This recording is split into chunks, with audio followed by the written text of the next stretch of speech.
think the need for green finance has been very well articulated across sectors, especially the hard-to-abate sectors. And just to put some numbers into it, to meet our climate ambitions of net zero, even the NDCs till 2030, we require close to about $200 billion annually in green investment, of which at this point in time, we are far short. We are maybe in the tune of 20-odd billion, which is about 10% of what we need. And even within that, large part of that is still public and domestic sources. So the need to deepen the green financing and tap into international funds is really stark and really immediate.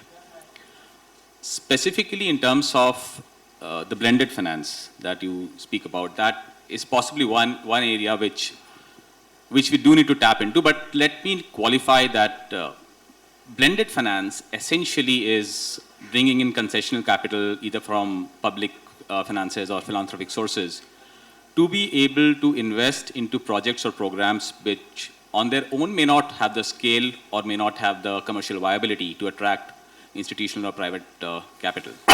The idea is not new. Even in India, we've had blended capital.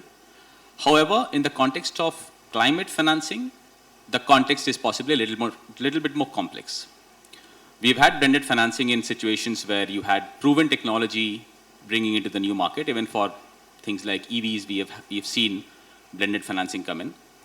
We've also had examples where we've had to tackle the problem of scale, whether it is a sponsor scale or an offtake scale, or it just might be high transaction costs. There also we have seen in MFIs or ULBs, we have seen blended finance come in. Why climate becomes a little interesting is because here we have a problem amongst possibly all axes.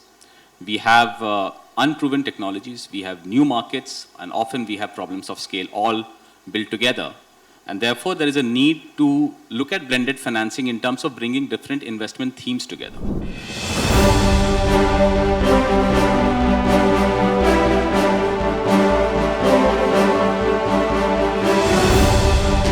Whole financing arrangement that we have today needs to undergo a huge transformation if we really want to make this universal.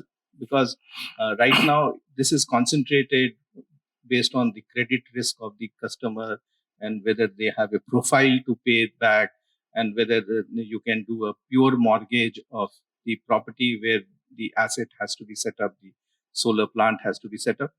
These all have to undergo a huge transformation. There has to be more retail-driven banking arrangements, more retail-driven banking solutions, whereby consumers, based on their ability to use the energy and pay for it, has to be structured. So I think there is a great opportunity for power sector to transform. It requires support from the government, but it also requires support in the way the whole banking system is working for retail customers.